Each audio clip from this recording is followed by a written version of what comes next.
Welcome to the Draft Stack. Back with Kyle and Jordan. What's going on, Jordan?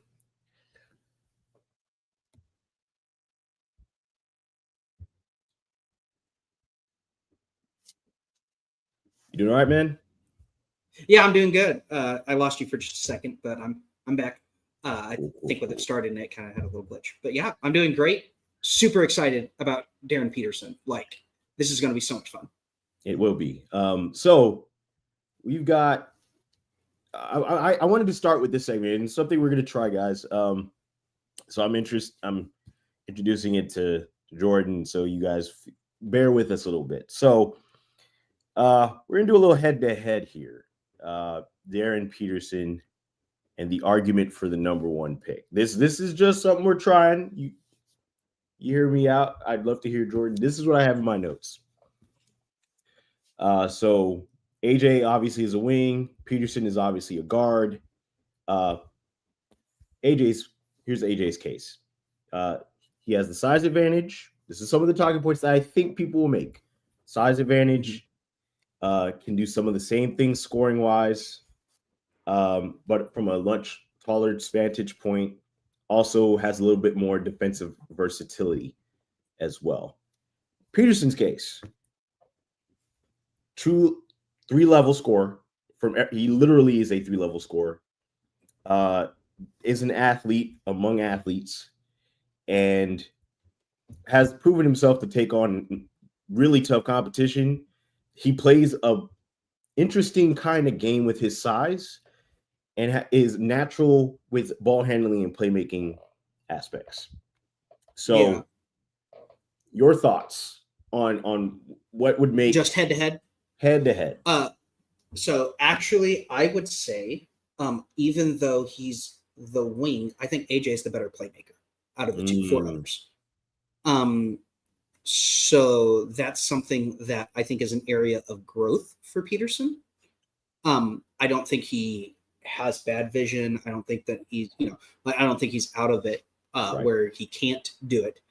But it's kind of like Flag and Harper, actually. Really good comparison there. Flag is a better passer than Harper, but that's a growth area for Harper. I don't think that's a Harper will never get there. Right. Also, looking at his dad grew as a playmaker his whole career. So, I think that works for Harper. So, obviously Peterson doesn't have, a dad who played with Michael Jordan, but, he does have the ability to grow into being a playmaker a little bit more. But that's kind of why my comps for him are all people who started out not being good playmakers, but I think have grown in that area. Yeah. So I think that's fair. Probably a good way to segue into so we'll just start. He's a 6'5" wing guard, going to Kansas this year. His Cerebro numbers per 36 per 40 are insane. 31 points on 47-ish shooting, 47, 30, 81 shooting. He averaged total rebounds, 9 rebounds per 40, which is insane. Most of those are defensive. He averaged 4.5 assists, but 3.1 turnovers. He averaged 3.9 steals. And then as a guard, pure guard, 2.2 blocks per 36. And he can get out there. Now, he can definitely get out. Here's the bad news. Here's the bad news about his defense. 3.8 fouls per 40. So, kind of high amount of fouls. So, that being said, he is the slasher of slash. In fact, here, let me just read what I have written down about his athletic ability for getting to the rim.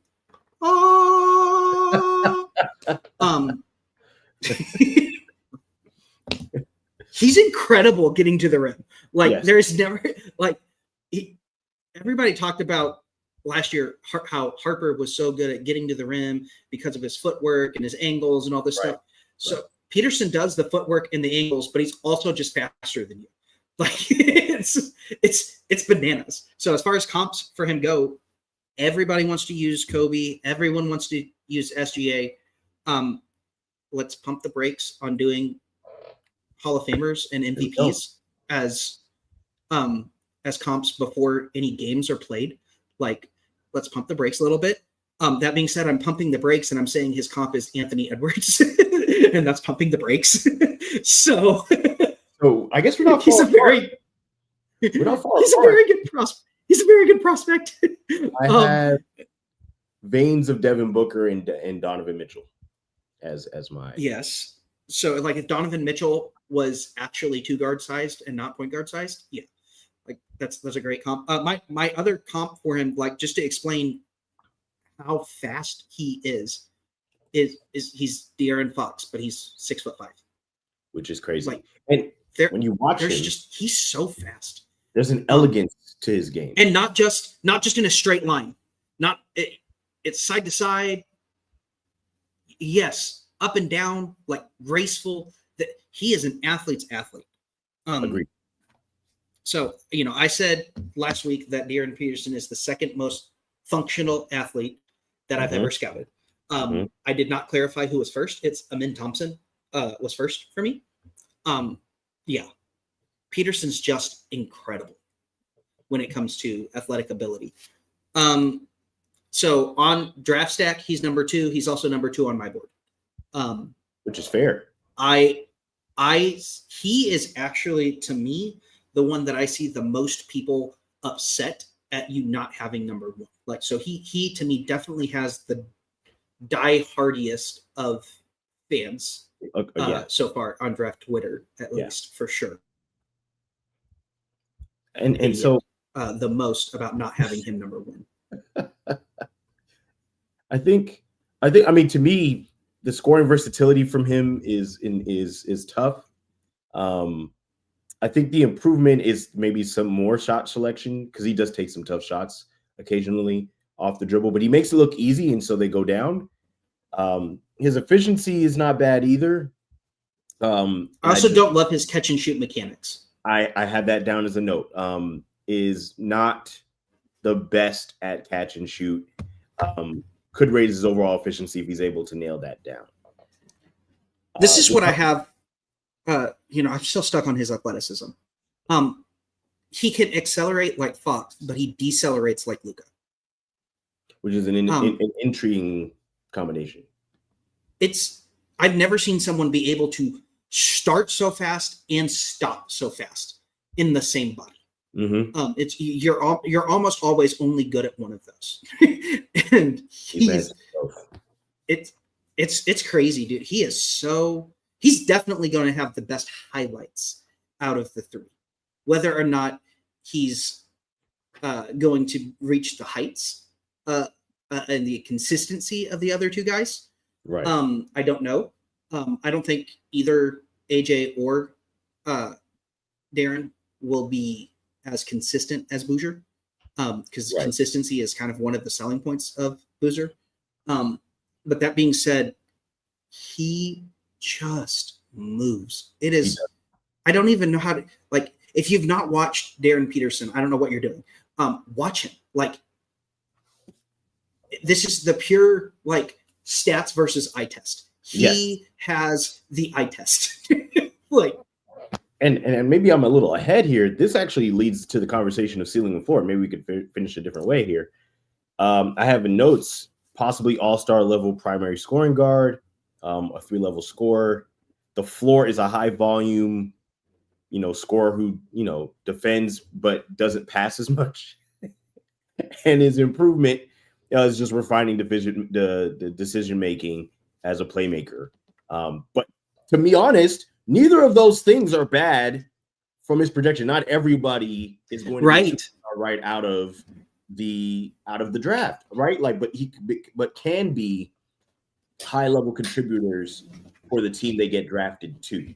So, if he reaches all-star level status, then we projected correctly. If his floor is just a guy who's maybe, if I had to say, and maybe somebody will be mad at me for saying this, so don't shoot me, folks. If he is healthy, actualized potential Zach LaVine, then as the floor, that's the floor, folks. I'm not saying that is that's his floor. If he's that, then you're like, oh, well, that's not bad.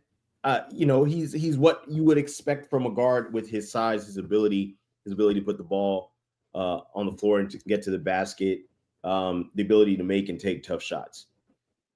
The other side of that is Devin Booker or Donovan Mitchell, which if he's on that, whatever team gets him is going to get instant and immediate impact, because I think both players were impactful in their first years, as a comparison here.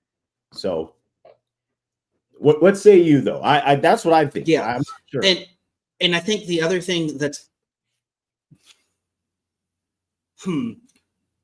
so I go back and forth with it. I think he probably has the highest potential out of the three.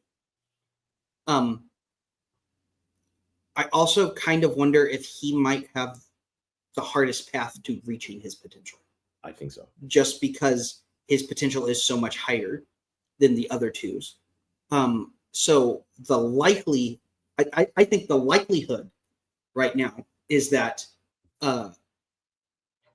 he doesn't quite reach as high as Cam does, just because I think Cam, I have no worries about Cam. I do have some worries about Peterson with the shooting, but I think with his athletic ability, the way that he moves, the way that, I think probably this would be better if I didn't watch Amin Thompson get almost completely schemed out of a game on offense yesterday. But that was also the Thunder, and also the Rockets don't have a guard right now. So, maybe that, there were some issues in that game surrounding Amin. It's not just Amin that's the problem there, but he's going to have to learn to shoot it better if he wants to make it in the league, or he's going to have to learn to get a mid-range bag a little bit more than he has. I think both of those are possible for him. I also he does get streaky, and he's I'm saying I'm worried about his shooting. His free throw shooting is phenomenal. It's 81%, almost 82%. That's phenomenal. So I'm not sure, and he's going to draw a ton of free throws. Yeah, he loves his contact. Style of play and his athleticism. Yeah. So maybe the shooting, even if it doesn't develop, maybe it doesn't matter, just because he does have the mid range and the free throw touch. Right. That it won't matter as much. So there is definitely downside with him, but there's just such immense upside. I mean, there is a reason the name Kobe is being thrown around about him. Now, do I want people to do that? Which is crazy. I would prefer them not do that. No, it's not fair. It's not fair. I also see a lot of SGA just because they're going to get their shots from the same areas. But to me, SGA is like, he is preternaturally balanced. SGA is, and flexible. Mm-hmm. Peterson is much more just like strong and fast. So they do get their shots from the same areas. It's just very differently how they get their shots. Agreed. And granted, we're talking about the MVP, final MVP here. So there's going to be some yes drastic differences in how they get to that. If he actualizes that potential, that'd be insane. But we're not trying to put that type of expectation on his game so that he can play his own game. I mean, it's going to be very hard for me to see these three not being the top three unless someone has some major flaws. Yeah, I mean, and they're going to have a very down year. One of them is going to have a very down year. I agree. And somebody else is going to have an amazing year. Like it's not going to be just one of the, like, I mean, even someone having an exceptional year, these guys, unless they have a major down year, it's going to be very hard to see them not. And I agree with that. I mean, amazing. I mean, we're saying this before Darryn plays his first game is tonight, isn't it? First televised game is tonight. I believe it is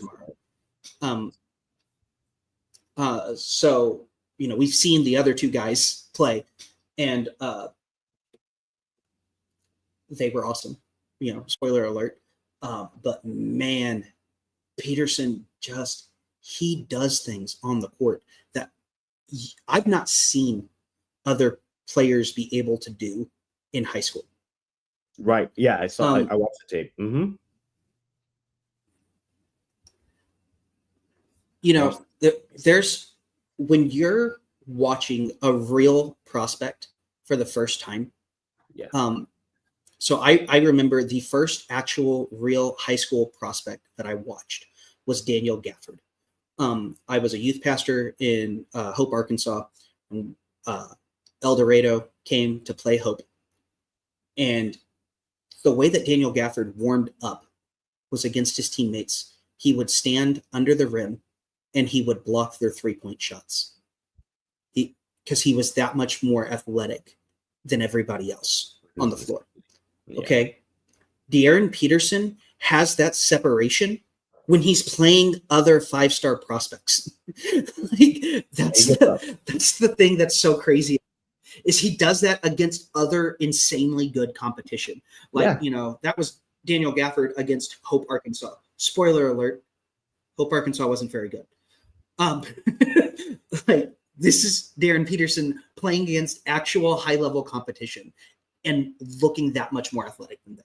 And so this is what's wild for me, is just the amount of separation. It's very much like watching Zion. But Zion played in a very weak high school environment. And was still impressive in college. You know, it was still incredible. And so everybody, you know, the reason that Zion was not considered the number one guy coming into that year was everybody said, oh, he doesn't do it against hard enough competition. Peterson's playing the hard competition. And he looks like Zion. Yeah. As far as like that much more athletic above his peers. Agreed. Agreed. So it's kind of wild. Here are my question marks. Mm-hmm. Because of his game, because of his size, and maybe this is me sounding like an old NBA fan here. Because of his size and the way he plays, is he going to lean, to your point, Anthony Edwards, more of a combo guard than a point guard? Right? Like, is there going to be more utilization of him as a off guard, not so much not that he won't have the ball in his hands, but that he won't be slated as a point guard, just a 2 guard with, I'll give an instance. Again, and I'm disclaimer, I'm not comparing these two. I'm just talking about usage. D-Wade wasn't a point guard except for the first year with Van Gundy, but was primary ball handler and made decisions with the ball. So I'm thinking about size. I'm thinking about the way they get to the basket, some of those things. Is he going to be more slated towards that direction, or are we looking at him towards what most people have slated SGA? And I'm talking about usage. I'm going to disclaim that again so that people don't throw darts at us. Usage-wise, will he be slated more as a combo guard more than a primary point guard, if that makes sense? Well, I would actually argue that SGA is kind of a combo guard anyway. So, and really, they get the luxury of having J-Dub also kind of being a combo guard, but in a forward size body. Right. So they play 2 combo guards is what, you know, is kind of how the Thunder do it. So I would say that if you're going to have enough ball handling around him and enough secondary creation around him, then yeah, he can be your primary ball handler. But I think the more likely scenario is that he is your Devin Booker, who Got is it. still going to have a very high usage, but you probably wouldn't call him the point guard, or even a Donovan Mitchell. Again, very high usage, but not necessarily the point guard. Got it. And that speaks to his scoring, right? Like the focus on scoring. Not that Yes, and also his lack of natural playmaking. I don't think he's a very willing playmaker. Every with that. every pass he makes is because the defense has collapsed on him, not team. because he created Yeah. Yes, it's because of a double team. It's not because he sees a teammate open and the teammates made a good cut or anything. It's, oh, there's a double team, so I guess I need to pass. And so I don't see point guard with him. I do see, a good, like, I don't think he's going to stay this turnover prone. I think he's really going to figure out this ability because to me, I do think that his what is the word I'm looking for? His problem solving. I think you can see that even during games, like it progresses. Like he'll see a coverage and then he'll be like, okay, I can figure out this coverage in a little. So I don't think he's just going to be like someone who's just like, okay, I am only going to be a black hole. Like I don't see that in his future. No, I don't think so either. I agree. But I don't think that we're ever going to see him be a point guard, which is fine. And that's MJ wasn't a point guard. MJ wasn't a point guard. MJ's still the GOAT, or at least in the GOAT conversations. If you want to, you want to argue LeBron, or if you want to be right and say Kareem. But MJ is still no. There's absolutely no way to say MJ is not a top 2 or 3 player in NBA history. He wasn't a point guard. LeBron is not a point guard. He's a point forward, but he's not a point guard. He plays some point guard now that he's gotten older. Not everybody is going to be a point guard. I don't think he's a point guard. And that is fine.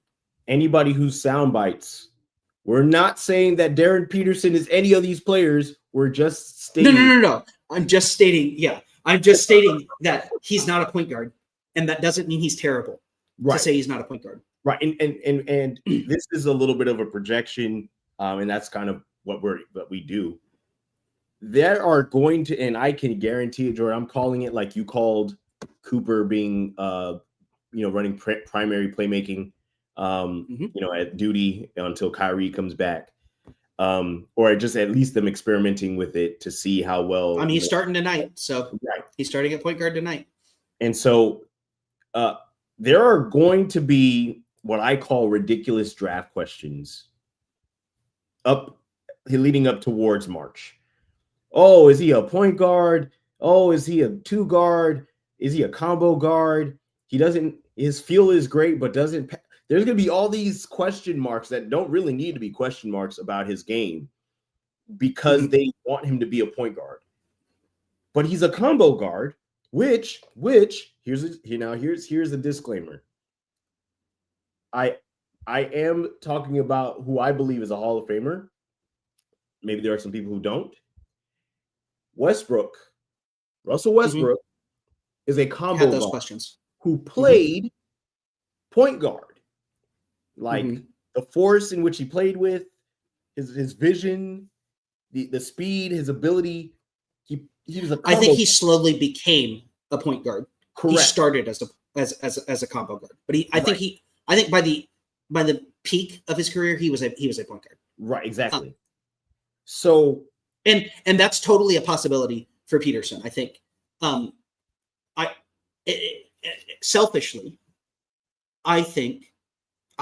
Selfishly, I want Bill Self. That's weird. Selfishly, I want Bill Self to play him at point guard as much as possible, because if he can learn how to be a point guard, he's the number 1 prospect in this class. Like immediately. And that's not even knocking the other two. We've talked about this before. No, that's not. It's just like the value of his physical attributes. If you can unlock making him an actual point guard who can really run an offense, not just react to a defense. Right. There's a difference. There is a difference. If he can actually run an offense, that dude, it's going to be very hard to see him as not a Hall of Fame. Now, Jordan, for our listeners, let's pause for 2 seconds, and I would love for us to unpack this. What is the difference between a guard who can run an offense and a guard who reacts to a defense as the point guard? There is a difference between those kinds of guards. I'd love for you to expound on that. Mm-hmm. Okay. Even to me, we'll talk about people that are considered pure point guards. When De'Aaron Fox came in, he reacted to a defense. He has learned to be a point guard. Luka Doncic creates opportunities for teammates before the teammates even know that they're being created for. Nikola Jokic is a center. Nikola Jokic is a center, but he creates the opportunities for the teammates. Chris Paul creates the opportunities for the teammates. Agreed. That was the difference with Westbrook at the beginning reacted to the defense.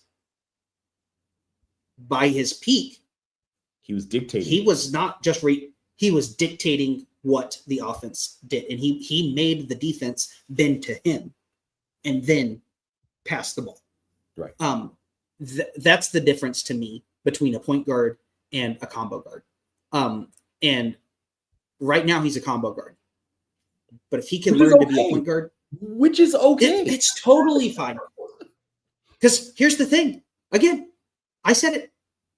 To me, MJ never learned to do that. Partially because he never had to.